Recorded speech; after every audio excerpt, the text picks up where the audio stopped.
all the women who have worked to secure and protect the right to vote for over a century, 100 years ago with the 19th Amendment, 55 years ago with the Voting Rights Act, and now in 2020 with a new generation of women in our country who cast their ballots and continued the fight for their fundamental right to vote and be heard.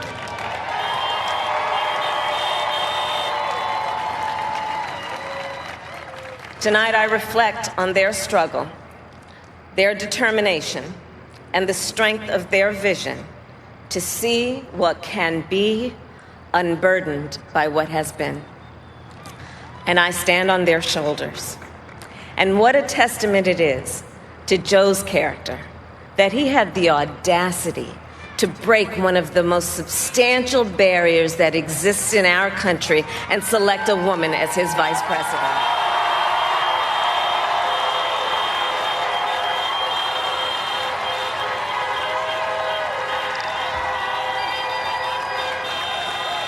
But while I may be the first woman in this office, I will not be the last.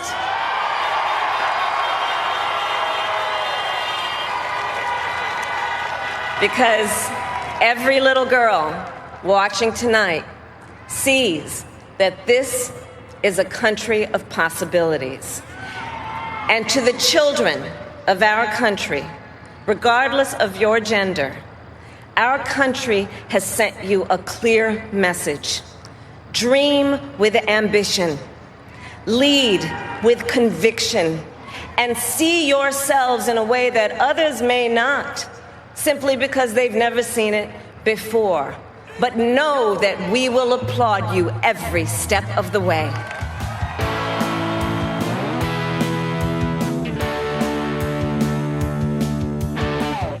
I'm Sarah Kendzior, the author of the best-selling books The View from Flyover Country and Hiding in Plain Sight. I'm Andrea Chalupa, a filmmaker and journalist, and the writer and producer of the journalistic thriller Mr. Jones. And this is Gaslit Nation, a podcast covering corruption in the Trump administration and rising autocracy around the world. And we are all about Georgia in our opening segment. First, we want to congratulate everyone who did the Gaslit Nation Save Democracy Challenge and made 1,000 calls and or sent 1,000 texts and wrote letters. Congratulations. You really did it. You helped save democracy. We're going to announce 3 winners selected from the submissions we received to join us on the show in the new year. Thank you so much to everyone. We have a new contest. It's called Save Humanity from Mitch McConnell. We need you now to make 1,000 phone calls for Reverend Warnock and Jon Ossoff in Georgia. Their opponents are clownishly evil, demanding the Georgia Secretary of State resign because their elections went into runoffs. So between now and the election day in Georgia, January 5th, 2021, we need to each commit to make 1,000 calls. We're going to select 3 additional winners. And since we are so all hands on deck for Georgia, the Georgia folks, meaning all of you who are making calls and sending those letters and texts, whoever does that and tweets us about it to @GaslitNation on Twitter, from the 3 we select, you'll each get a signed copy of Sarah's book, Hiding in Plain Sight, and a signed movie poster of my film, Mr. Jones. It'll be signed just by me, and that is enough, okay? You don't need all these other signatures of all the glorious cast of the film. I am enough, damn it. So, and you'll come on the show and scream in delight after Democrats take control of the Senate, sidelining Palpatine Mitch McConnell. If Democrats win both races in Georgia, then Vice President Kamala Harris becomes the tie-breaking vote in the Senate. So donate to both races, give as much as you can, understand the massive war chest we created for Democrats. We needed that to keep those Republicans busy and on defense. So to get us grounded in the big #1 battle ahead, meet Jon Ossoff. If you haven't already, all of us should know him by now. He's been helping lay a lot of important progressive groundwork in Georgia. Jon Ossoff is a Georgia native, a media executive, investigative journalist, and small business owner. Jon and his wife, Alicia, an OBGYN physician, Both grew up in Atlanta. Since 2013, John has served as a CEO of Insight TWI, a now 30-year-old media production company that investigates corruption, organized crime, and war crimes for international news organizations. According to Business Insider, Ossoff's opponent, David Perdue, quote, bought stock in a company that produces protective medical equipment the same day senators received a classified briefing on the coronavirus. Here's a clip of John Ossoff destroying David Perdue, who later refused to debate him again. Perhaps Senator Perdue would have been able to respond properly to the COVID-19 pandemic if you hadn't been fending off multiple federal investigations for insider trading. It's not just that you're a crook, Senator. It's that you're attacking the health of the people that you represent. You did say COVID-19 was no deadlier than the flu. You did say there would be no significant uptick in cases. All the while, you were looking after your own assets and your own portfolio, and you did vote 4 times to end protections for pre-existing conditions. 4 times. And the legislation that you tout, the PROTECT Act, it includes loopholes that specifically allow insurance companies to deny policies to Georgians with pre-existing conditions. Can you look down the camera and tell the people of this state why you voted 4 times to allow insurance companies to deny us health coverage because we may suffer from diabetes or heart disease or asthma or have cancer in remission? Why, Senator? Now meet Reverend Warnock. According to his campaign bio, Reverend Raphael Warnock grew up in Caton Homes Public Housing in Savannah. The family was short on money but long on faith, love, and humor. Raphael and his 11 brothers and sisters were taught the meaning of hard work. Reverend Warnock's father was a veteran, a small businessman, and a preacher. He spent the week hauling old cars to the local steelyard, and on Sundays, he preached at a local church. Reverend Warnock's mother grew up in Waycross, where she spent summers picking tobacco and cotton and still lives in Savannah today. She worked hard to raise Raphael and his siblings to know that they could do anything they put their mind to. Here's a clip of Reverend Warnock delivering the eulogy for 27-year-old Rayshard Brooks, who was murdered by a police officer in Atlanta earlier this year. We have not worshiped in this sanctuary since March, but we had to come here today because there's another virus in the land and it's killing people. There's COVID-19, and then there's what I call COVID-16-19. And they are both deadly. And we have to fight both with the same determination and focus. COVID-16-19. In this land, we've been trying to beat back this virus of racism since 1619, when 20 slaves arrived on the shores of Jamestown, Virginia. Mass incarceration is its latest mutation, but it is an old virus that kills people. You don't have to be shot down by a police officer for racism to kill you. If you don't have access to health care, that'll kill you also. There's a lot of groups we can support on the ground in Georgia to protect and expand voting rights and to make sure every vote is counted in January. We'll link to a great list of those groups helping Georgia in the top of our show notes of this episode. Now, Stacey Abrams showed up for our country, so now we all have to show up for Georgia. From Ben Wickler, the chair of the Democratic Party in Wisconsin, he wrote on Twitter, "There's a lot of totally correct talk about how Stacey Abrams was pivotal to winning Georgia. Folks, Stacey and her team were pivotal to flipping Wisconsin too, and every other battleground. They worked with us to build massive, supercharged voter protection teams, starting early." Stacey Abrams, we all have to keep in mind, is not an overnight success. She worked for a decade to build an infrastructure on the ground to turn Georgia blue, and she had to work against a lack of interest and a lack of belief from the Democratic Party itself, which didn't give her the resources she needed in 2018 to counter the voter suppression in Georgia when she ran for governor, the voter suppression that ultimately stole that election from her. And that's according to a report in Politico. I'm going to read from this now because everybody needs to take a moment and understand that Stacey Abrams is a very classic example of two important things that the progressive movement must keep in mind. Number one, and the Democratic Party establishment, all of us in the resistance fighting against actual Republican fascism need to keep these two things in mind. Number one, play the long game. Fight like hell to plant seeds and fight like hell to make those seeds grow. And know that every failure is just fertilizer. You keep going, you keep marching. Number two, stop trying to win over white moderate voters. Expand your voting base by showing voters of color that the system does work for them and that good things do happen when they vote and they get involved, okay? That's what she did here. So I'm going to read from this now in Politico. As Joe Biden opened a narrow lead in Georgia on Thursday, Democrats across the country couldn't believe it was happening. But Stacey Abrams and a network of activists had been planning for the moment for nearly a decade. The people leading the effort to flip the state, a group composed of Black female elected officials, voting rights advocates, and community organizers, understood why Democrats had often fallen short in the South the past decade. Topping the list of reasons, the region's long-running conservative bent, voter suppression tactics by the right, and the failure of Democrats to mount a sustained voter outreach program. But something changed in 2018. Abramson's razor-thin loss in Georgia's gubernatorial election made it clear to her and other liberals in the state that demographic shifts in the suburbs had reached a tipping point. Their argument to the National Party was simple. Democrats could win more races by expanding their coalition to include disengaged voters of color, as opposed to continuing to focus on persuading undecided, moderate, often white voters.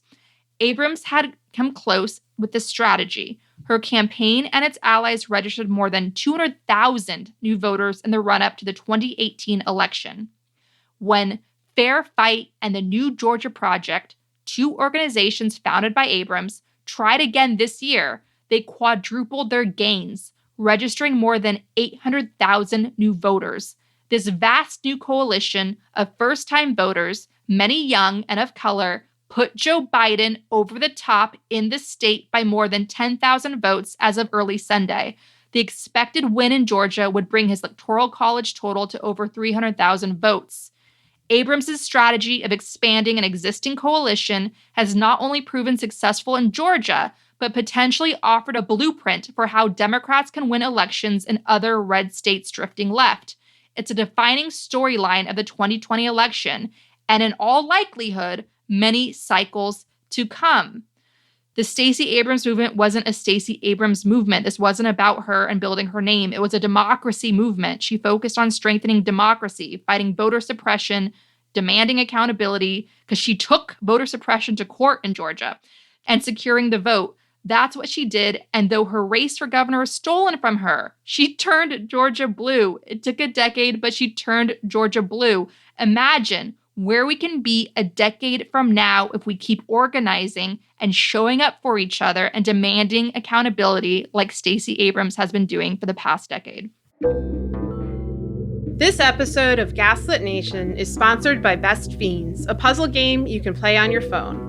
Best Fiends challenges your brain with fun puzzles, but it's a casual game so it doesn't stress you out, which is a relief right now. With Best Fiends, you can collect cute characters, solve puzzles, and play alongside your friends and family. There are also new in-game challenges and events every month, so the game always feels fresh. My kids love it, and they've already passed level 165. Parents, this is a great way for kids to relax with friends while practicing social distancing. Best Fiends is fun for users of any age. Engage your brain with fun puzzles and collect tons of cute characters. Trust me, with over 100 million downloads, this 5-star rated mobile puzzle game is a must-play. Download Best Fiends free on the Apple App Store or Google Play. That's friends without the R, Best Fiends. Yep, amen. I mean, I don't like to make heroes out of public servants or any of that kind of personality cult shit, but Stacey Abrams is a tremendously admirable figure, and she's like the linchpin on which this election turned, and a role model and somebody who understands strategy and somebody, whose words should be heeded. And as we said in, the previous episode, she's written books, she offers guidance, go get them, because we would not have our now tenuous win of Joe Biden without her work and without the broader organizational infrastructure and activist community that she inspired. And so to review the tumultuous week, which has just been an insane series of emotional ups and downs for Andrea and for me, and I'm sure for you as well. We had a nice little reprieve over the weekend, 2 days, where I think a lot of people felt like a weight had been lifted, that they could envision a future. We had I should emphasize, we have a solid, intractable win. Biden won the popular vote by a large amount. Biden won the electoral college by a very significant amount. He won it enough in the states that are being challenged that it's very difficult to claim voter fraud at the level that the GOP is trying to do, where they're going to have to argue that, tens of thousands of votes were fraudulent, whereas in reality, we've had millions and millions of votes over the years, and I think there's only been 32 cases of documented voter fraud. We'll get to that later in the show. I'm going to just briefly bask in that weekend glow again, where we got to watch Biden and Vice President-to-be Kamala Harris make their speeches to the nation.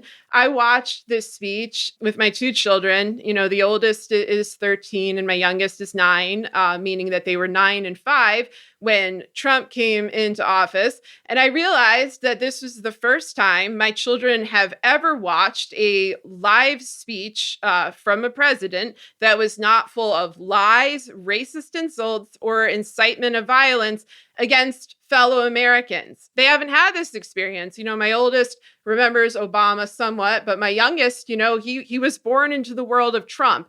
And as I've raised them, I've had to tell them over and over, this is unprecedented. What is happening obviously builds on the flaws and atrocities and weaknesses of America that were already in place that allowed Trump to come into power, because Trump was never a fluke. He was a culmination. And, they know that. They know that from learning U.S. history. They know that from the places around America. I would take them to show that, this history of Jim Crow, of attacks on, ethnic minorities, of demagoguery, it never went away.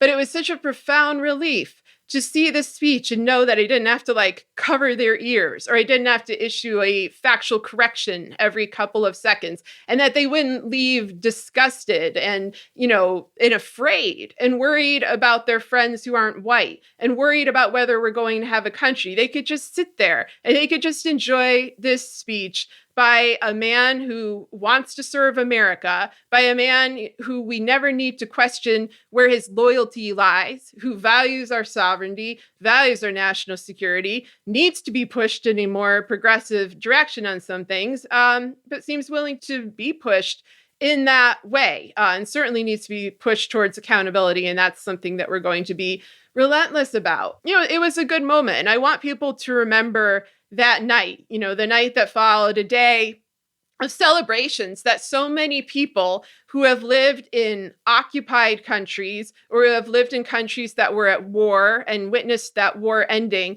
they were comparing what they saw in America to those experiences, to the relief of tyranny collapsing and that iron grip of a dictator letting go. The problem, of course, is it hasn't let go. We still have 71 days until Biden's inauguration, and we're going through a coup. There's an attempted coup happening, and we're going to talk all about that. But that energy you felt over the weekend, that sense of possibility returning, hold on to that. Don't let that go, because you're going to need that strength and that vision of the future to propel you forward for the next 2 months. Because we have said from the very first episode of Gaslit Nation that this time period between November 2020 and January 2021 is going to be one of the worst time periods of American history, full of violence on the ground, protracted court battles, authoritarian maneuvers, and we didn't even know about the pandemic. So brace yourself. And I'm going to get into Bill Barr and his attempted coup and the firings of various officials that seem to signal something very ominous in a minute. But I know, Andrea, you had stuff to say about this as well. Yeah, I completely agree with you. Like, let's just keep soaking in that we did something that was very difficult to do, and it was not easy. And we're going to run through some of that now.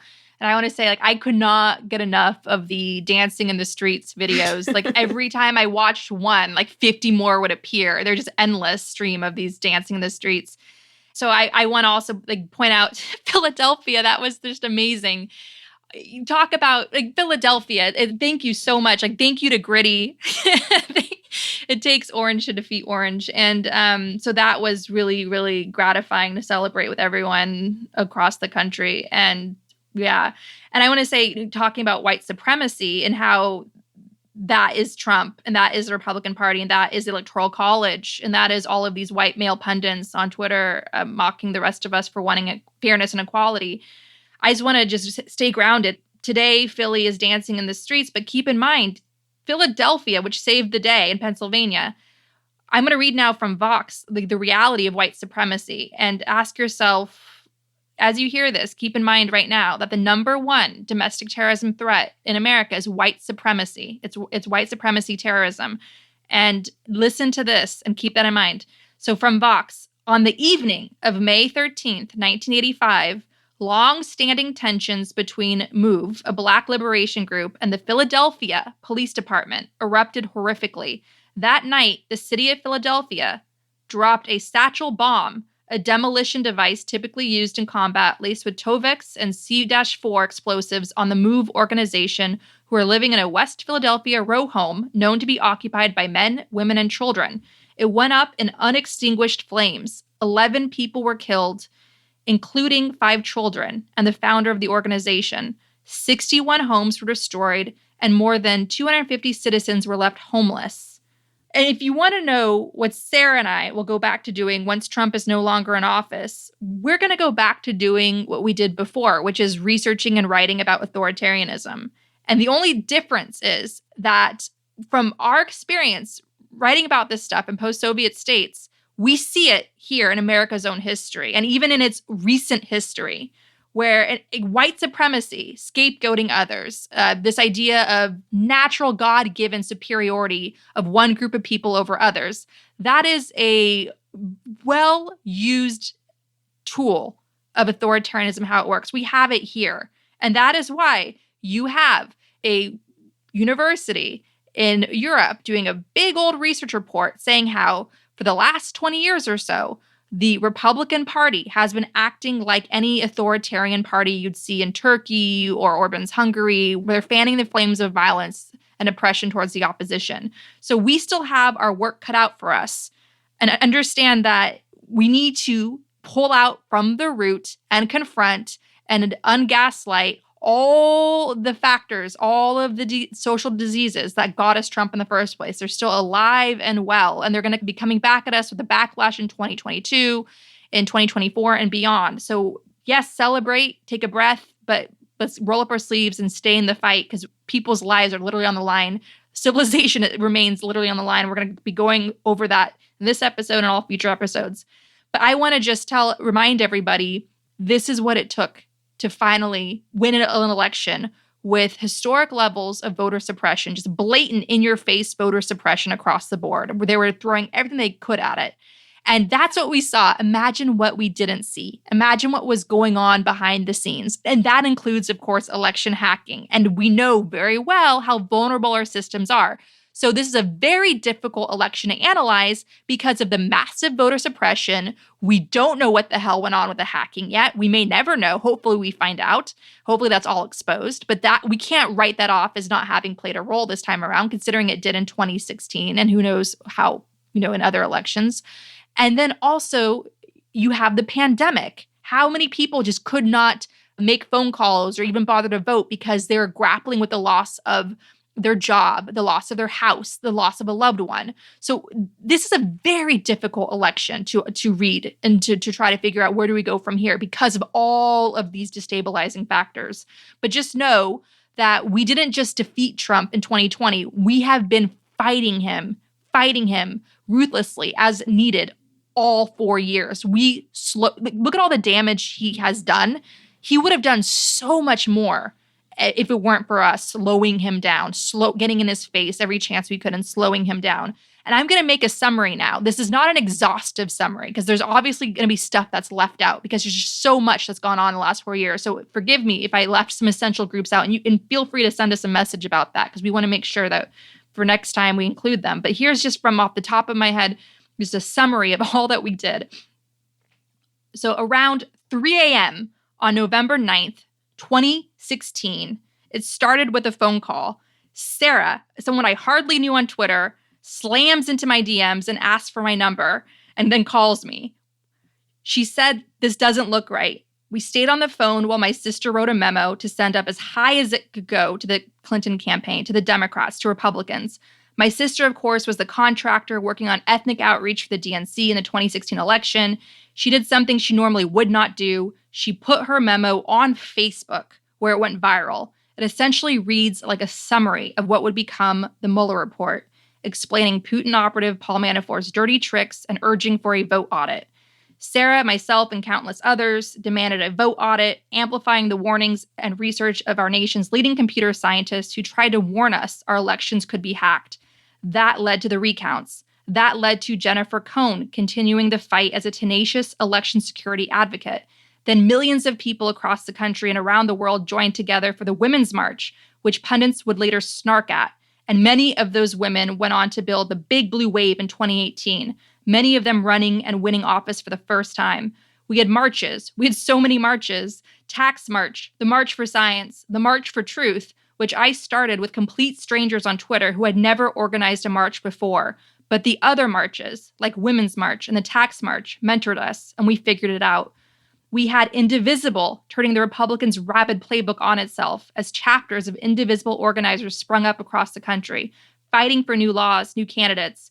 We had people rushing the airports of major cities, protesting the Muslim ban, along with teams of volunteer lawyers giving up sleep to help the new arrivals who suddenly found themselves impacted by an unconstitutional ban on a religion. When we learned they were separating families, a Black woman, an immigrant, climbed the Statue of Liberty in protest. Lots of new groups were built, old ones fortified with new talent. A revolution is a great way to find talent, and we had a lot of it as people kept showing up for each other. A climate emergency was declared as kids led the way. The best adults in the room gave us the Green New Deal.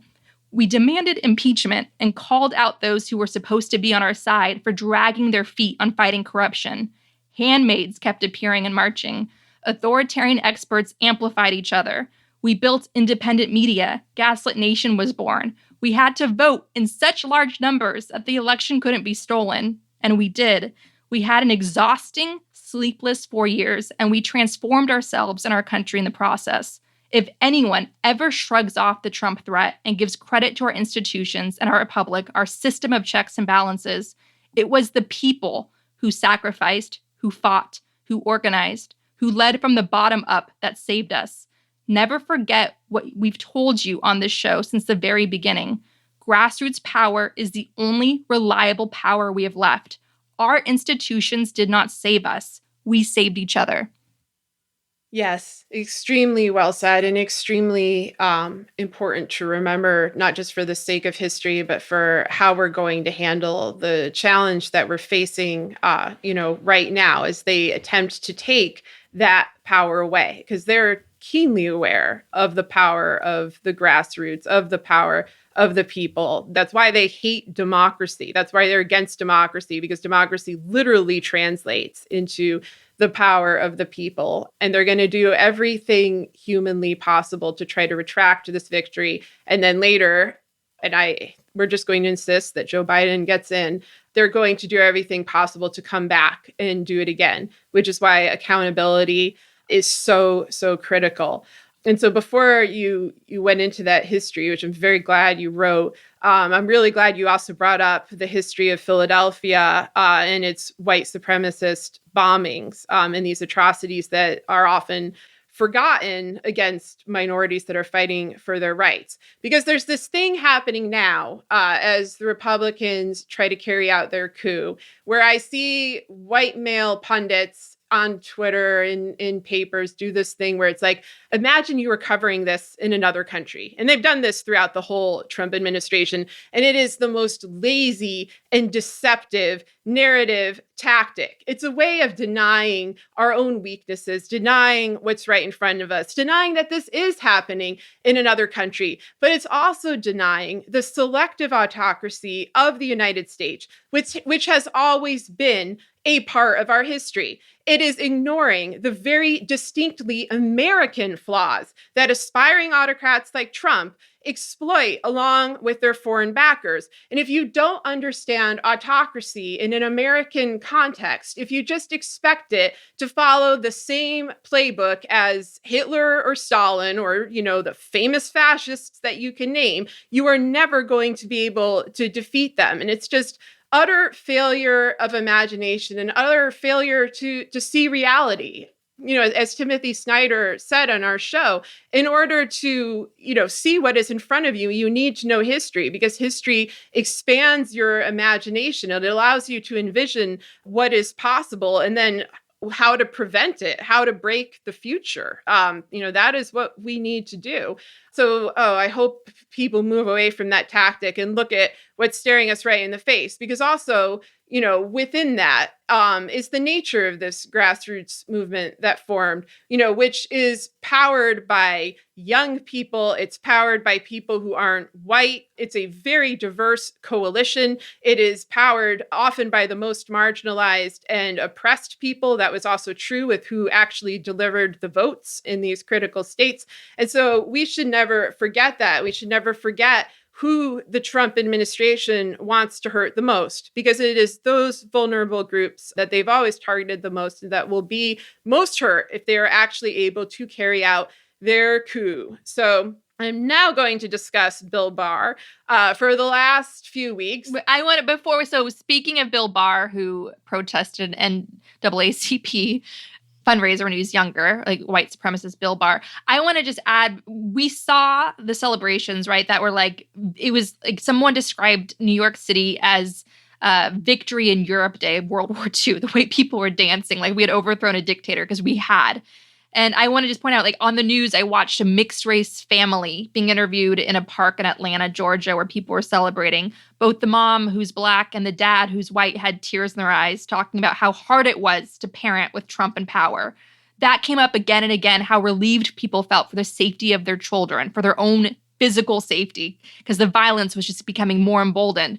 Genocides begin with propaganda, and Trump is a propaganda machine. It starts with people emboldened to discriminate, to bully others, and the temperature turns up as the government passes more and more discriminatory laws and rolls back protections. We will not survive 4 more years of Trump, not this Trump or any Trump. So I want to make clear to everybody listening in other countries, this fuse of genocide exists everywhere, waiting for a leader to come along and light that fuse. No country is immune. You have laws, norms, a culture of accountability to keep the fuse out of reach. But in America, with Rupert Murdoch and the consolidation of far-right media, Rupert Murdoch, who's the son of a eugenicist, the fuse has been lit for a while. And now we have a proud white supremacist refusing to leave the White House, and 70 million Americans voted for him. He's openly murdering hundreds of thousands with his greed and corruption, and 70 million people voted for him. He let Putin, mass murderer Putin, put a bounty on the heads of U.S. troops in Afghanistan, leading to their deaths, and 70 million people voted for him. Donald Trump is a mass murderer, and 70 million people voted for him, and they repeat his propaganda back to you, calling his list of crimes fake news.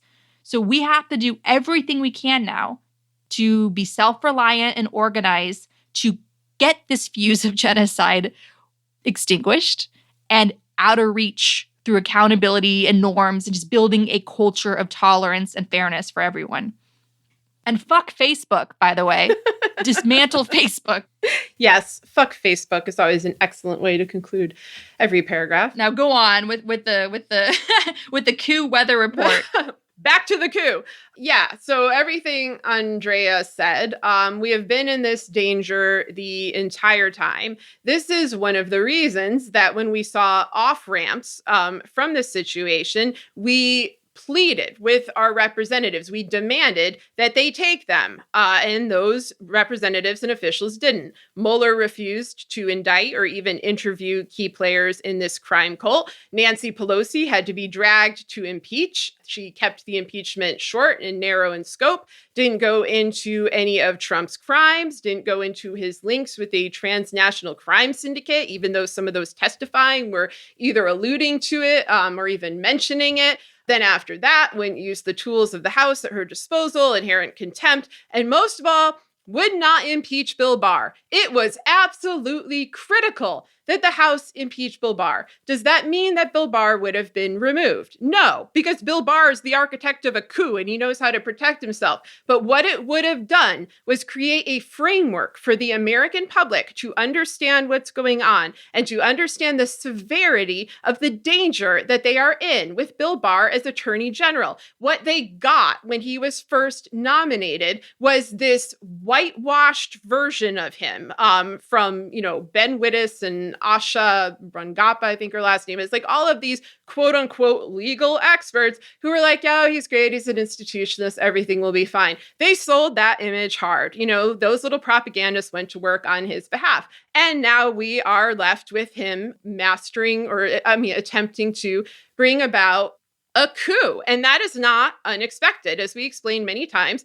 this is what Bill Barr does. He is the GOP cover-up guy. He is the guy who helped cover up Iran-Contra. He's a longtime friend of Robert Mueller, which should have made you question Robert Mueller's character instead of assuming that somehow Barr was a better person than he is. And even hardcore conservatives, even people like William Safire, wrote op-eds warning Americans about Barr and the fact that he is a threat. In 1992, Safire wrote an op-ed about this. This is a guy who's been around for a long time. And if you dig deeper, you find even more unsavory activity. You find connections to illicit Russian money. You find a major connection to the Jeffrey Epstein child trafficking blackmail network. It was his father, Donald Barr, who hired Epstein, brought him into the world of New York high society and finance, in which he after that hooked up with Ghislaine Maxwell, the daughter of Mossad agent Robert Maxwell, and began their operation, which ensnared leaders around the world and abused countless victims, and they have never been brought to justice either. So the Barr family was key to that. That story begins and ends with Bill Barr, with Jeffrey Epstein, quote unquote, dying in prison, committing suicide in prison under Barr's watch. This is a deeply dangerous individual. He auditioned for the Trump administration with a letter saying that he planned to prosecute Trump's enemies, whether or not they had committed a crime, and make sure that Trump was never charged with any kind of offense. This was very much out there. And so over the last month, he has gone very quiet and everybody was wondering, what is he doing? What's going on? And when over the weekend, when we were so jubilant because Biden had definitively won the Electoral College, he was making his speech. It seemed like things were going in the right direction. Barr was basically mapping out a legal strategy and meeting with police and other organizations across the country. And I'm not 100% sure where this is going, but it's not going anywhere good. They are trying to mount a legal defense on fraudulent grounds to overturn this election. And so I'll just read a brief summary from the Washington Post today. Attorney General William Barr on Monday gave federal prosecutors approval to pursue allegations of, quote, vote tabulation irregularities in certain cases before votes are certified, and indicated he'd already done so, quote, in specific instances, a reversal of longstanding Justice Department policy that quickly drew internal and external criticism for fueling unfounded claims of massive election fraud pushed by Trump and other conservatives. Richard Pilger, head of the Justice Department's Elections Crime Branch, stepped down from his position in protest over Barr's directive, though he remains at the agency, according to people familiar with the matter, speaking on the condition of anonymity to discuss a politically volatile situation. The People said Barr had first broached a similar idea some weeks ago, and that political leadership in the Justice Department's criminal division, of which the Election Crimes Branch is a part, pushed back. Those officials were blindsided when Barr's memo was released on Monday, the People said. And so none of this should surprise you. The fact that Trump refuses to concede, the fact that he's trying to monetize his refusal to concede, constantly demanding money from his supporters, the fact that he is trying to cause as much destruction, whether he stays in or doesn't, that this next 2 months are about that. The process itself is its own goal. It's not just about the outcome. The process is destruction, theft, violence between Americans. And if he manages to stay in power, all the better. And so, there are some debates about this, like how do we talk about the coup? You, of course, do not want to legitimize the coup. And Biden should just go on and carry on as if he is president-elect. He should be giving speeches to the public about the issues that we are concerned about, like the coronavirus. And we've had the good news that there may be a real vaccine and that we may get it next year. And, think about that for a second. Who do you want giving you this vaccine? What administration do you want to be responsible for this vaccine? I think just the presence of Biden giving a speech about getting the vaccine for Americans and helping us get our lives back would just be a tremendous thing. There are so many things Biden can discuss that just the contrast between him and Trump, it will give such inspiration and encouragement and ability to look forward. So he just needs to keep doing what he's doing. He needs to pick out his cabinet. He needs to make sure that it is not dominated by sleazy Republicans or Republicans of any kind. This is not the time to make nice. As we've said many times, you cannot have a kumbaya moment with a mafia syndicate. And that is what the Republican Party has become. But anyway, Biden is the president-elect. He should act like the president-elect. We should act like Biden is the president-elect. But we also need to be very aware and talk in plain terms that this is an attempted coup. This is the Republicans, backed by a transnational crime syndicate, trying to create a one-party autocratic state. This has been their goal the entire time, and it was completely predictable that they would take it to this level. And there are going to be side effects from this. For example, Trump is trying to get all of his supporters riled up out in the streets, fighting people who voted for Biden, doing the kind of AstroTurf protests that we saw in the early months of coronavirus, where they were going into city halls with weapons. We should expect violence. We should expect countries that have refused to acknowledge Biden's win, like Russia, to perhaps intervene. And I have worries there. I have enormous worries about our national security due to a series of firings or resignations of people who, were key guardians of that national security. And I'm going to get into that. But first, did you have anything you wanted to say about this? Because I've been talking about Barr for a long time here. It's been a coup for 4 years. It was a coup in 2016. It's a coup now. So everybody with their hair on fire over a coup, that's how Sarah and I have been living since November 2016 or October 2016. Yep. We were really trying to warn everyone that Putin was attacking our democracy through his Russian mafia proxy, Donald Trump. And so I guess emotionally, nothing's really changed for me because it's always been a coup. And so I guess I have more relief during these terrifying couple months. I do think that the more they try to coup it out, the more they're establishing their brand as dictators for those who needed to hear it in the back, I suppose, who had trouble getting it. I do think that the stupidity of media hot takes trying to compare Trump trying to create this new birther movement by saying this election was stolen for him. If you read Jason Stanley's great book, How Fascism Works, a very simple guide on how fascism works, there's a chapter called Victimhood. The fascist needs to always be the victim. And that's what Trump is doing now. And he's going to keep doing this until the day he dies. And his little Trumpettes, his children, and his brainwashed cult, they're all going to keep doing this. And do not let any idiot in the media try to compare this to Russiagate, the very real and necessary yet emaciated investigation into the Russian attack on our democracy and all of the complicit Republican traitors that made it happen. So Russiagate was valid, and it did not go far enough. And that's why Gaslit Nation exists. And that's why we started our first 3 episodes of this show with looking at 2016 like a crime scene and going through all the forensics of how Trump stealing the election with Putin's help in 2016 was another 9/11. Yeah, this is a criminal operation. And there's been a refusal to look at it that way. You know, people are finally coming around to calling this authoritarianism or fascism.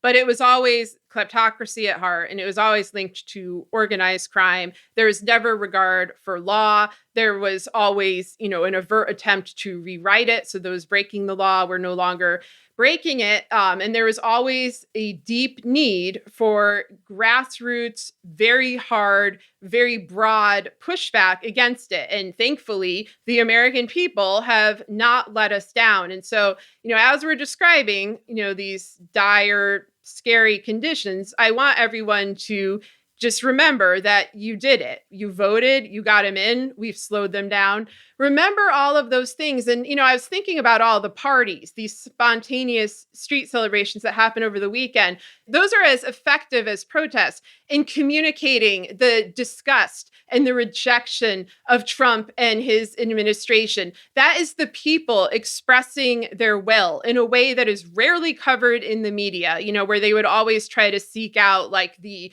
downtrodden Trump supporter and, make them into victims to accompany Trump's own sense of victimhood, his own sense of martyrhood. We saw America, America was finally seen, I think, with clear eyes this weekend. And of course, there is a substantial amount of the population that voted for Trump that's going to fight on behalf of Trump. Many of them are armed, and it's going to get very ugly. But continue to show your dissent and continue to celebrate your victories as things go on. It's just absolutely critically important that we have some kind of transparent, objective metric of what people in this country want and who we want to represent us, because they are going to try to rewrite reality in front of our eyes. Yep. It's going to be just like Inauguration Day, back in 2017 when Trump said he had the biggest crowds in U.S. history and there was hardly anybody there. They're going to do this all the time. Hopefully the media will not continue to fall for these same tricks. They were actually better than I thought they would be during the week in terms of, not calling the election early for Trump, showing some caution. But their memories are so short, and they do not understand coups, and they do not understand how a democracy becomes an autocracy. They won't learn, they won't read, they won't listen. They are a problem, and I am worried that they are going to both sides the coup. I hope that they are not so incredibly reckless and destructive that they would do that. But they both sides climate change. They both sides all sorts of situations that don't have two sides. So I could easily see them doing this. Anyway, on to possible world annihilation. I'm going to get into these firings because this is the other thing that's happening this week that's freaking me out, along with Bill Barr. So Trump has made a number of bureaucratic changes. This is a strange thing for any lame duck president to do. The most significant among this is that the Secretary of Defense, Mark Esper, either resigned or was fired. There's some debate as to what happened. Esper himself has said he was not willing to be Trump's yes man. And I have to say, Esper is not a great guy. So if you're kind of thinking like, well, what wouldn't he do? That's a disturbing question. He's been replaced by Christopher Miller. I don't know too much about that. We've had, long periods throughout Trump's tenure where we did not have a Secretary of Defense at all. We have only had acting secretaries of defense after Mattis stepped down in December of 2018. And that is so there is no oversight. There is no accountability. And so they can carry out all sorts of deals and make all sorts of plans involving the trading and selling of weapons, things like the assassination of Soleimani, which was an enormously controversial thing to do in January. In Iran, without any transparency as to why these actions are being taken, who we are engaged with, who we are aligning with. Trump, of course, aligns with other autocrats and is surrounded by bloodthirsty warmongers, including Mike Pompeo, who seems to be gearing up for war in Iran. He is tweeting very aggressively about it. He's writing cryptic little things like America is and shall remain the greatest nation in all of human history. Why are you supporting a Kremlin asset as the president? Anyway, then he says, we welcome the day when the Iranian people get their wish, and you know what that is all. I mean, like, you're the Secretary of State. Like, don't tweet that shit at Iran. I mean, this is a guy who builds policy based on the rapture, which is a terrible idea. And you can't expect too much of this. But my God, the stakes are so high right now. The tension is so high. Pompeo is planning to go to Israel to meet with Netanyahu, who, of course, is imperiled himself. There has been, I think, 20 weeks of protest from the Israeli people against their indicted president, who they desperately want to remove. So Netanyahu's in a vulnerable position, Trump is in a vulnerable position, and they seem to be interested in war with Iran, which has been a long-held desire of many of Trump's backers. So there's that. Then today, on Tuesday, we have Pentagon top police official James Anderson resigning after clashing with the White House. I don't know the details of this yet, but not good. We also had the deputy USAID chief, the top climate scientist, and the energy regulation chair all fired within the last couple of weeks. We have the top lawyer from the DOJ handling elections. That person has resigned. And we're also getting these stories from anonymous staffers saying that they are afraid. They're afraid for our country. They're afraid what Trump's going to do over the next 71 days. And they're afraid to speak out. So please, if you are listening to this show and you are in this government, you need to speak out. You need to speak out to protect the American people, to do your job, to prepare us. Like, this is such a tumultuous and frightening period. And the fact that our agencies are gutted, like we have a gutted FBI, gutted intelligence community, or at least one that's tremendously ineffective, gutted State Department, gutted DOD, and they've been packed with lackeys, just as the courts have been packed with lackeys, which is, of course, a big part of the plan of the coup, is to try to get these fraudulent allegations of electoral fraud to the Supreme Court where they can rule for Trump. But anyway, what I'm saying is our institutions are in tatters, and that means a lot can go on, especially in the chaos of this moment. And, I'm worried about war in Iran. I'm hoping that I'm wrong about that. I'm worried about arms sales. We're starting to get some confirmation that I was right to be worried about that. I'm worried that this government does what they always do, which is treat all of our assets and resources like their own personal property and then sell them to pay off their personal debt. We know that Trump has a tremendous amount of debt. Kushner has a tremendous amount of debt. And we also know that they have mafia connections. And this is where it gets very frightening. If they're doing things like selling off our weaponry, who are they selling it to? We know that Trump is connected to Semyon Mogilevic's Russian mafia transnational crime network, the most deadly and powerful crime network in the world. And he has dealt in arms trading. Trump actually has a very long history of dealing with arms traders. One of the people that was in his circle close to him in the 1980s was Adnan Khashoggi, the uncle of the murdered journalist Jamal Khashoggi. Jamal Khashoggi, who criticized Trump and who may have known quite a bit about what kind of things Trump was engaged in this time. I mean, this is the mafia. Like, as Andrea said early on, whoever runs against Trump in 2020 will be running against the Russian mafia. And what Trump represents is a marriage between the Russian mafia of the West and the Russian mafia of the East. And really, by Russian,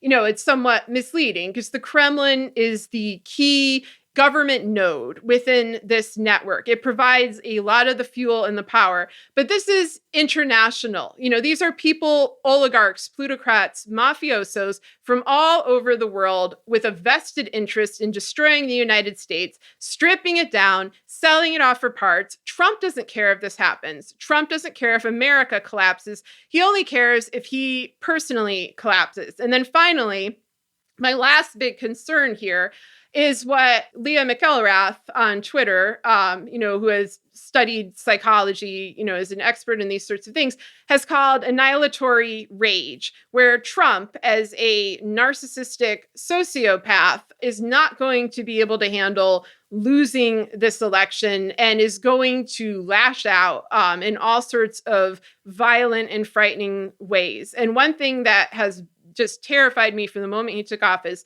is that Trump has had a 40-year fascination with nuclear weapons and with using them. And he is a fatalist. He believes that the world is going to end in nuclear war. He has said this for decades. He's also said, if we have nuclear weapons, why don't we use them? And for Trump, it's like, how most old people have some sort of bucket list wish, like I want to go skydiving or I want to travel to Europe.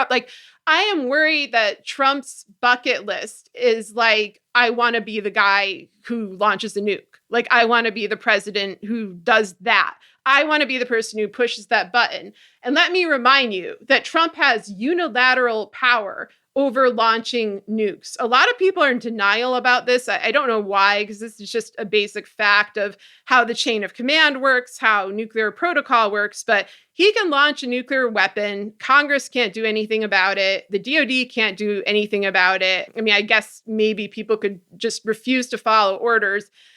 This strikes me as unlikely. This is one of the many reasons he should have been removed long ago. And if Biden does, let's just not even do if, when Biden gets into office, they need to pass Ted Lieu's bill, which prevents the president, any president, from having unilateral control over nuclear weapons. This absolutely cannot be a decision that one person makes, especially when that person is of unsound mind and is full of venomous rage. So those are some of the things that I am worried about for the next 70 days. Do you have any thoughts on that, Andrea? Yes, I have thoughts. So I actually am hopeful for the Democratic Party because I do believe that when the dust settles, the progressives in this debate will have a lot to stand on. As we went earlier, pointing out Stacey Abrams, her book, by the way, is called Lead from the Outside, How to Build Your Future and Make Real Change. That is basically the marching orders for the Democratic Party and the grassroots movement is lead from the outside. Don't give in to the system that just wants to oppress you. Imagine all of these fascist Republicans as Black people. Imagine that. They would be in prison by now. They would be marched out of there by the military. So that's what we're talking about when we say white supremacy and how it works. And I want to start off by paying tribute to Morning Joe and the other white men, Joe Scarborough and his clique, that act like they're steaming themselves in the sauna and listening to themselves talk. That's what Morning Joe sounds like. All the jubilation over Biden's win, Morning Joe was patting itself on the back over the containment of the socialist left.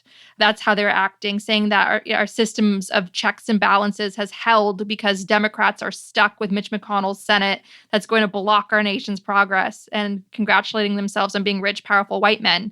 And then they bring on Monday, they bring on a renowned historian and journalist, Thomas Ricks, who wrote the book Churchill and Orwell, a must-read book on how those two men rose to meet the great battle of good and evil in their time. That book, Churchill and Orwell, you got to read it. It helped me a lot during this dark time. So Thomas Ricks is on Morning Joe Monday to talk about his book, First Principles, what America's founders learned from the Greeks and Romans and how that shaped our country. The Morning Joe clique was all starry-eyed, talking about how, the wisdom of the founding fathers and how we're meant to have this gridlock in Washington, and all of it has such wisdom in the design. And yet Thomas Ricks basically served them some wisdom himself when he pointed out that the founding fathers today would be shocked by the greed and corruption destroying our democracy. We're going to play a clip of that now, what he told the Morning Joe sauna crowd. I'd like to see more talk about the public good and less talk about individual, and especially less talk about individual property and individual property rights. The Supreme Court seems to me to have been defined downward by conservatives as the court of American property. That you have a voice, you have money, you can spend it how you want. You can influence elections. I actually think the thing that would shock the founders most after how slavery blew the country apart in the Civil War, I think the thing that would shock them most is the role that campaign finance plays in our elections. They would regard our campaign system as utterly corrupt. And I think they would, a lot of them, not all of them, would say that Americans now live in an oligarchy. It's an oligarchy that still has democratic trappings, but they had seen those things in the ancient world. An oligarchy is basically ruled by the wealthy. And I think that's what we have in this country these days. He's absolutely right. And here are some facts to back him up on income inequality in America, courtesy of Pew Research. The highest earning 20% of families made more than half of all U.S. income in 2018. Income inequality in the U.S. is the highest of all the G7 nations. The U.S. is closer to Eastern European countries in levels of income inequality, like post-Soviet states. The U.S. black and white income gap has held steady since 1970, when redlining, the discriminatory practice of banks and other financial institutions refusing to lend money to black people, when that was rampant. So if you want to throw around the word socialism and blast progressives and be glad that they're being gained up on and contained politically, you're exhibiting a Marie Antoinette moment of let them eat cake. From the Washington Post, income inequality today may be higher today than in any other era. And guess what? In the age of automation, with automation and AI taking away American jobs, with protected incentives for businesses to ship jobs overseas, the job loss and the shrinking middle class is only going to become a greater crisis. Meanwhile, the rich have taken a simple income tax system and over the decades added all these loopholes to the point of avoiding paying taxes on their wealth. Simply put, the rich are growing richer and the poor are growing poorer, and the poor and those fighting tirelessly to stand up for them are being mocked by pundits on cable TV. Now, here's AOC, one of these champions for the poor, one of these champions who's spelling out this crisis to everybody, like the adult in the room. Here is her summing up the election results and pushing back against attacks by her own party that progressives cost these seats. You told the New York Times that you almost didn't even run for re-election, in part because of treatment from your own party. You said, quote, "It's the incoming, it's the stress, it's the violence, it's the lack of support from your own party. It's your own party thinking you're the enemy," unquote. Do you really think other Democrats see you as the enemy? Do you think Joe Biden sees you that way? I don't believe Joe Biden. I don't believe President Biden sees me that way. And I believe that that's actually one of the reasons why he won election. You know, there's a marked difference between 2020 and 2016 in how the Democratic Party was able to unify, to Joe Biden's credit, before the election and get everyone on the same page to make sure that we vote Donald Trump out of office. That being said, you know, there are, at least in the House caucus, very deep divisions within the party. And I believe that we need to really come together and not allow Republican narratives to tear us apart. You know, as you mentioned, we have a slimmer Democratic majority. It's going to be more important than ever for us to work together and not fight each other. And so when we kind of come out swinging, not 48 hours after Tuesday, when we don't even have solid data yet, pointing fingers and telling each other what to do, it deepens the division in the party, and it's irresponsible. It's irresponsible to pour gasoline on these already very delicate tensions in the party. So we can help. It's not saying that every member has to campaign as a progressive in a traditional progressive way, but it's to say that we have assets to offer the party that the party has not yet, you know, fully leaned into or exploited. And I believe that we can take some of these seats. You know, I think Katie Porter is an amazing example. Michael Levin. There are swing seats. Every single swing seat member that co-sponsored Medicare for All won their reelection. Right. And so the conversation's a little bit deeper than that, than just saying, you know, anything progressive is toxic and a losing message. Kyle Griffin of NBC News on Twitter writes, Voters in at least 6 states have overwhelmingly approved police reform measures, and voters in nearly a dozen cities and counties in California, Texas, Oregon, and Ohio approved creating, overhauling, or strengthening police oversight boards. So understand that a lot of progressive measures were passed across the country, and people are just not blinking an eye because a lot of those grassroots-led progressive movements are now normalized and mainstreamed because that's what you get when you lead from the outside. And then you have Earther, Gizmodo's section on the climate crisis, writing, "The Green New Deal didn't sink Democrats. Co-sponsors of the Green New Deal and close partisan voting index seats went 4 for 4. Basically, the people who actually backed progressive policies came through the election largely unscathed, and in many cases, fared better than their more conservative Democratic counterparts in swing districts. And lest we forget, Kamala Harris, one of the Senate co-sponsors of the Green New Deal, is now vice president-elect." So where do the Democrats go from here? It's very simple. You need to lead and create the conversation. We're in a time of mass extinctions. The climate crisis is creating a refugee crisis that will lead to conflicts that more Trumps and many Trumps will try to exploit with panic. Countless people will be displaced by a warming Earth, by rising sea levels. From the New York Times, today, 1% of the world is a barely livable hot zone. By 2070, that portion could go up to 19%. A 2017 study in Science Advances found that by the year 2100, temperatures could rise to the point that just going outside for a few hours in some places, including parts of India and eastern China, will result in death even for the fittest of humans. In the most extreme climate scenarios, more than 30 million migrants would head toward the U.S. border over the course of the next 30 years. According to a World Bank report, climate change could force over 140 million to migrate within countries by 2050. That's just 30 years away, and the U.S. is held hostage by a climate change-denying fascist party, and the Democrats are wringing their hands over being too bold in a time of crisis. Democrats are out there now telling people to trust the science because of coronavirus. Now is the time to build on that and urge them to also trust the science on climate change and all the compounded crises of climate change. Trump has sucked out all the oxygen in the room for 4 years. There's a lot we need to do as a country to be dealing with now. For instance, to add to all this, we have China determined to win the artificial intelligence space race. China, which is currently carrying out a genocide against a Muslim minority. China is a genocidal regime. Genocides are won by powers that are technologically superior. Are we going to let China win the AI space race? That would be disastrous for the whole planet. With the advancements of AI and automation, we have jobs that are going to be decimated. We need a universal basic income. Anybody who scoffs at that has not been following the rapid developments in automation and in AI and how different industries will look, even white-collar industries, 15 years from now. Bold vision is required. Imagine if Democrats took on the oil industry during the time of George W. Bush, capitalizing on people's anger towards his war for oil. Look at oil now. It's dying. Exxon just got dropped from the Dow.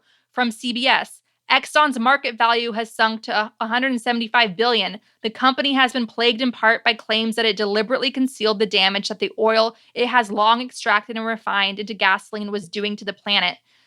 All these years, Democrats could have embraced the climate science with full force, going after polluting giants, forcing them to pay. Instead, what did we get? Wasted time as Democrats let Republicans set the narrative. The bubble of the Clinton 90s came to a screeching halt with this horrific Clinton impeachment scandal that was deliberately gross. The Starr report was graphic and meant to cause ultimate humiliation. As a kid growing up watching this, it was deeply disturbing. There was immense backlash. Americans hated Republicans for the hypocrisy of the Clinton impeachment. Instead of capitalizing on that, Al Gore distanced himself from Clinton and embraced super proper conservative Democrat Joe Lieberman as his running mate. Joe Lieberman, who's an honorary Republican who endorsed Susan Collins in 2020. Al Gore even dipped his wife on stage at the Democratic convention and implanted a big kiss on her lips to prove just how much he's not Bill Clinton. Gore and his wife are now divorced. The Clintons, for what it's worth, are still married. Then you had Howard Dean ignite people in 2004 in the Democratic primary for the presidential election against war criminal Bush. Howard Dean was like a Bernie before Bernie, and yet Dems rallied around last place finisher John Kerry, the flip-flop king, who didn't know what to think or feel until he heard it from a highly paid consultant. Howard Dean bounces back in 2008, leading the 50-state strategy for Obama, which gets Obama elected. Then honorary Republican Rahm Emanuel doesn't let Howard Dean into the new administration, and Obama lets the DNC and Democratic Party atrophy as Karl Rove turns state governments red and the Republicans build a ferocious ground game, while Debbie Wasserman Schultz overstays her welcome as the head of the DNC. So again and again, Democratic leadership have let Republicans set the narrative and jump through the hoops Republicans held up like little show poodles. Meanwhile, the big changes have come from outside the system, like the Indivisible Guide, MoveOn.org, Stacey Abrams movement, all built by people outside the system because official Democratic Party leadership eats its own and lets Republicans dominate discourse in our country. You can set the narrative by saying, hey, we're in a time of crisis and we have to do something about it, just like you have to say that right now about the pandemic. Nearly half of the country, as we saw with the 70 million who voted for Trump, don't care about the pandemic, don't trust the science, yet Democrats ran on a science platform. Do that now for winning the AI space race and providing a basic income for those who are going to lose their jobs from automation in the next 15 years. Do that now for climate change by embracing the totally non-controversial and common sense Green New Deal. It's insane that we're stuck with the same thinking of Al Gore's Democratic Party, of John Kerry's Democratic Party, of Rahm Emanuel's Democratic Party, and it's the outsiders who refuse to wait and refuse to ask for permission and are building what needs to be built. Science was on trial this election, and it was still close. It will still stay close because half of the country are the idiots that would have put Galileo on trial. Half of our country thinks people's intelligence is determined by their skin color. The Republican Party is an authoritarian party, and authoritarianism depends on fostering anti-intellectualism. That is true. That is a chapter in Jason Stanley's brilliant book, How Fascism Works. Read it. So the last thing the Democrats can afford to do is dumb themselves down. That is forfeiting your leadership. But that's what they've been doing for 2 decades, with rare exceptions. Yes, absolutely. And we're at a point now where there's no room for debate because there is a ticking clock above us. It is literally an existential threat. Everything you said about climate change applies to that, and all of these broader issues that we're fighting of corruption, of rising autocracy, of digital surveillance, they all play into this. And so, we're at a crossing in the road where we can either go head on into dystopia, or we can just confront what's going to be a very difficult, very arduous time, but that might really bring us to a better future. And that is what you should look at when you look at what people are blowing off as, Dems in disarray or intra-party disputes. When Democrats, the centrist ones, Pelosi, this Abigail Spanberger, when they are attacking the squad, when they are attacking progressives, it is not just a petty personality dispute. They are trying to block the policies that are needed to literally save the planet. Policies like the Green New Deal that Dianne Feinstein, laughed at terrified children for trying to get her to embrace. Policies that they should have gotten on board with a very long time ago. And we've said many times that the GOP is an apocalyptic death cult. And some people thought that was overstated until coronavirus showed up. And we saw them flat out saying, grandma should die for the economy, or just simply seeming to exult in, the deaths of over 200,000 Americans. There's a sadistic component to this that's actually quite overwhelming for people like Trump, like Kushner, like Miller. They enjoy seeing people suffer. But what goes hand in hand with that is apathy that is just as cruel in its own way. That is what Pelosi has been about for her entire tenure as the House Speaker under the Trump administration. It's standing by and enabling and letting this Republican apocalyptic death cult get away with incredible criminality, with cruelty, with threats of violence, with targeting of public officials, but also not doing anything about these broader existential problems that are intrinsically connected to the ability to bring accountability to this Republican Party. I mean, in other words, you need to get these people out or we're going to die. You need to actually enforce accountability, or the policies that are necessary to save the planet are not going to be passed. And then they're just going to build on themselves. And what we've seen over the last few years is just a prelude of everything that's to come. So I think that these attacks on Ocasio-Cortez and on other progressives within the party are just, they're not just destructive to the Democratic Party. They're broadly destructive in a way that, you know, maybe the Democratic quote unquote leadership doesn't understand, because everything that the quote squad is putting forward are common sense, necessary policies based on science, based on logic, based on what's good for the economy and what helps human beings survive. So I hope people get past this sort of catfight mentality that they're, trying to frame this as, and look at the real cruelty behind these attacks on Ocasio-Cortez and others, because they're not just attacking her, they're attacking what she and so many others are trying to build, what the grassroots movements that allowed Joe Biden to get into office are trying to build. And what we're trying to build is a future for our children. That is what so many Americans are very worried about right now, including me. That's what when we look at our kids, there's like a pit in our stomachs and a sort of like a, I don't know, just a heartbreak of thinking of what they'll have to go through if we don't fix these problems now. And if they know that we knew it was coming down the road and we didn't do absolutely everything we could to stop it. I don't know how people live with that kind of guilt and that kind of shame.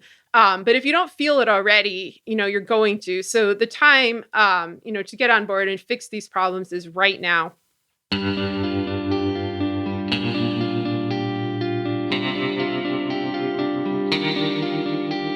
Our discussion continues, and you can get access to that by signing up on our Patreon at the Truth Teller level or higher. We want to encourage you to donate to your local food bank, which is experiencing a spike in demand. We also encourage you to donate to Direct Relief at directrelief.org, which is supplying much-needed protective gear to first responders working on the front lines in the U.S., China, and other hard-hit parts of the world. We encourage you to donate to the International Rescue Committee, a humanitarian relief organization helping refugees from Syria. Donate at rescue.org. And if you want to help critically endangered orangutans already under pressure from the palm oil industry, donate to the Orangutan Project at theorangutanproject.org. Gaslit Nation is produced by Sarah Kenzier and Andrea Chalupa. If you like what we do, leave us a review on iTunes. It helps us reach more listeners. And check out our Patreon. It keeps us going. And subscribe to us on YouTube. We are everywhere. World Domination 2021. Our production managers are Nicholas Torres and Carlin Daigle. Our episodes are edited by Nicholas Torres, and our Patreon exclusive content is edited by Carlin Daigle. Original music in Gaslit Nation produced by David Whitehead, Martin Vissenberg, Nick Farr, Damian Arriaga, and Carlin Daigle. Our logo design was donated to us by Hamish Smith of the New York-based firm Order. Thank you so much, Hamish. Gaslit Nation would like to thank our supporters at the producer level on Patreon. Maggie Klonsky, Persis Levy, Ann Bertino, Chris Bravo, Stephanie Brandt, MD, Rachel Winder, Stephanie K. Reasoner, T.R. Dunstan, John Millay or Millet, Michael Finn, Chris Ash, Kike, David East, Shannon Nacy, Ida, Chris Fellow, Dodie Pop, Kristen Bredimus, Suzanne McFadden, Gabriel R., Ben Wheaton, Joseph Mara Jr., Amy Timon, Susan L. Powell, Michelle Swearingen, Rich Holcomb, Sean McDonald, Jeremy Thompson, Thomas Scheibe, Kelsey Malsom, Julie Matthews, Mark, Barbara Kittredge, Rip and Rowe, Matthew Womack, Brittany Keener, Sean Berg, Daniel Passaretti, Kristen Custer, Benjamin Galuza, Kai Gillis, Toby, Sharon Hatrick, Irv Robinson, Keith Gottschalk, William Barry Reeves, Janet Robinson, John Atrisk, Richard Smith, Emmy, Kevin Gannon, Sandra Collins, Michael Steineff, Oliver Ash, Ren, Kat Cooper, Katie Masuris, John Laughlin, Charles Othier, Jeff Thompson, Evan Rosemore, Ray Alba, Heather Sharma, Leo Chalupa, Carl Golstad, Michael Wooldridge, Greg Kreimer, Jason Benke, Marcus J. Trent, Joe Darcy, Ann Marshall, Victoria Nordgren,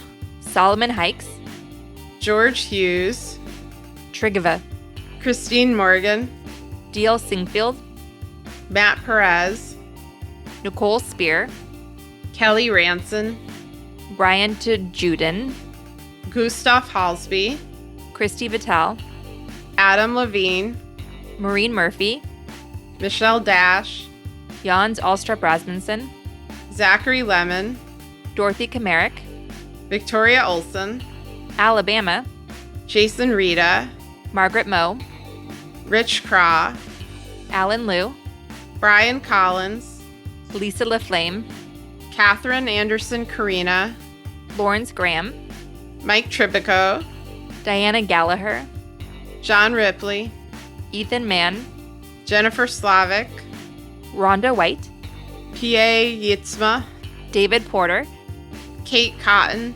Leah Campbell, Lorraine W. Todd, Lynn Schneider, Kevin M. Garnett, Jared Lombardo, Karen Humphreys, Irina Guardia, Eric Kaplan, Sonia Bogdanovic.